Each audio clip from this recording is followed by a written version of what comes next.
बिहार राज्य मदरसा शिक्षा बोर्ड के चेयरमैन सलीम परवेज़ अंसारी औचक निरीक्षण में सीवान के कई मदरसों में पहुंचे।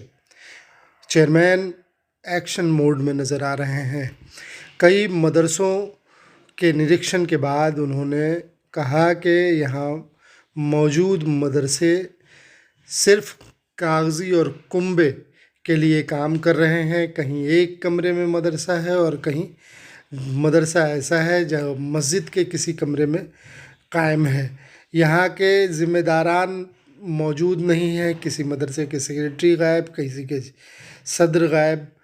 कई मदरसे ऐसे हैं जहाँ सिर्फ चंद लोग हैं।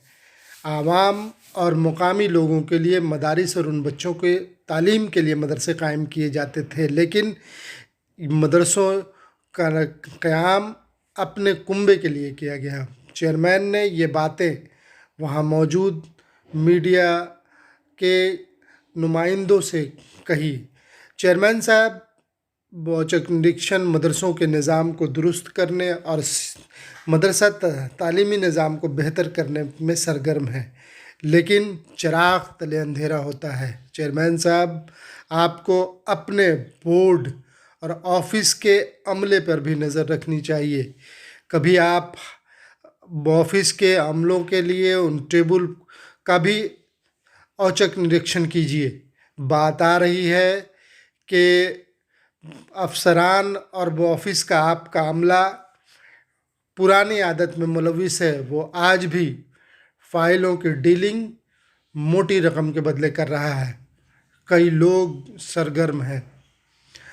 चेयरमैन बज़ाते ख़ुद एक नेक और शरीफ आदमी है, इसमें कोई दो राय नहीं, लेकिन चेयरमैन के आसपास जो लोग हैं उन पे भी चेयरमैन को नज़र रखनी चाहिए।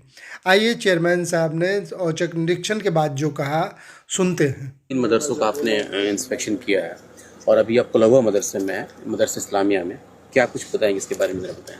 देखिए, हम जिस दिन हमको माननीय नीतीश कुमार जी ने एक जिम्मेदारी दी कि आप जा कर के मदरसे को देखिए, आपको वहाँ भेजा जा रहा है, तो मैं अल्लाह को हाजिर नाजिर जानते हुए और जिस तरह से आदरणीय नीतीश कुमार के दामन में कोई धब्बा आज तक नहीं लगा सका, चाहे वो मरकज़ी हुकूमत हो या कोई भी हो, अपने ईमान पे खड़े रहे, अपने ईमानदारी पे खड़े रहे। मैं उन्हीं के रास्ते पे चल करके हम अपना काम करते हैं। आज जिस मदरसे की आप बात कर रहे हैं, आज ये तीसरा चौथा मदरसा है।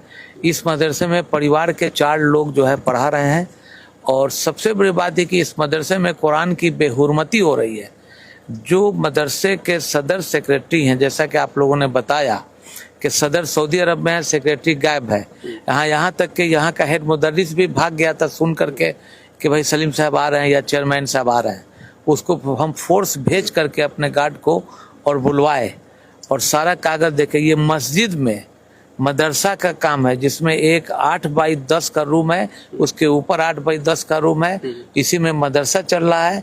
मैं मदरसा बोर्ड में पहुंचने के साथ इनके फाइल को देखूंगा, और ये लोग कोई पढ़ाने लिखाने के चक्कर में नहीं है। मैं जो सच बात है वो बोलूँगा। जब तक रहूँगा मैं ईमानदारी के साथ रहूँगा। हम इसकी जांच कर लिए हैं और इसकी प्रतिवेदन होगा। वो हेड मुदर्रिस को भी मैंने बुलवाया है, प्रेसिडेंट अभी आउट ऑफ कंट्री है, सेक्रेटरी को भी बुलवाया है, ग्रामीण के भी जो लोग हमारे जो जिसके लिए मदरसा खुला गया है ग्रामीण के लिए, माननीय नीतीश कुमार जी ने तो इसलिए मदरसा को अपलिफ्ट किया, अपग्रेड किया कि हम इनके बच्चे अक़लियत के लोग जो मुस्लिम लोग हैं वो कुरान दीन का तालीम करें। ना इस मौलवी को दीन का पता है, ना कुरान के बारे में पता है। ये सिर्फ कागज़ पे अपना मदरसा। मैरवा के 3 जगह पे गए थे, बिलालगंज भी गए हुए थे और मैरवा के ऊपर स्टेशन के पास मदरसे में गए थे। वहाँ पे क्या कुछ लगा? वहाँ पर तो एक कमरा है बोसीदा, जिसमें कोई रास्ता जाने का नहीं है। एक कमरा है और 3 बच्चे हैं, वो भी बाहर के हैं। मैं क्या करूं, मैं परेशान हूं कि किस तरह से ये लोग सरकार के आंख में धूल झोंक रहे हैं। मेरी पूरी कोशिश रहेगी कि मैं पहले छपरा, सिवान, गोपालगंज को देख लूं, फिर मैं 10 दिन अपना सीमांचल और मिथिलांचल जाऊंगा। ऐसे मदरसों पे क्या करेंगे आप? कार्रवाई करेंगे, वेतन रोकेंगे, एफिलिएशन को रोकेंगे। जो हमारे हाथ में पावर मिला है, मैं उस हिसाब से काम करूंगा। कानून के दायरे में और अल्लाह को हाजिर नाजिर जान के इस तरह से मदरसा ये लोग चलाएंगे। एक महिला है जिसको लिखने नहीं आता है, जो यहाँ के ग्रामीण लोग बोले कि वो आती नहीं है, तो ग्रामीण भी अपना हलफ देंगे। मदरसा तो ग्रामीण के लिए बना है ना। अब यहाँ पर जो मदरसा है ये हमीदिया, अब यहाँ से मदरसा इस्लामिया हमीदिया जो है, अब यहाँ से बाहर का जो लोग आके पढ़े और घर का बच्चा जो है वो नहीं पढ़े, तो ये तो मामला ठीक नहीं ना है। इसलिए मैं आज हम हर सैटरडे संडे और पटना में भी हम वीकडेज में भी घूमते हैं। हमारा काम ही है, हमको लगाया गया इसी काम में। अब हम कितना हम सक्सेस हो पाएंगे ये अल्लाह को बेहतर मालूम है। में प्रखंड शिक्षा पदाधिकारी के द्वारा और जिले के पदाधिकारी के द्वारा जांच किया गया, लेकिन अब तक कोई कार्रवाई नहीं किया गया इस पर। भाई मैं तो आपको अभी बताया हूँ कि 27-25/7/2023 को माननीय मुख्यमंत्री जी ने नोटिफिकेशन किया। 27 तारीख से हम पदभार ले लिए, उस दिन से मैं सफ़र में हूँ। और अब मैं लौटने के बाद मैं डीओ और बीडीओ को भी मैं पूछूंगा उससे कि किस बिना पे आपने एफिलिएशन दिया, क्यों नहीं इनका एफिलिएशन इमीडिएट रद्द किया जाए। परिवार के 4 सदस्य एक साथ स्कूल में बैठ करके चला रहे हैं और ग्रामीण को प्रताड़ित कर रहे हैं, ग्रामीण को धमका रहे हैं।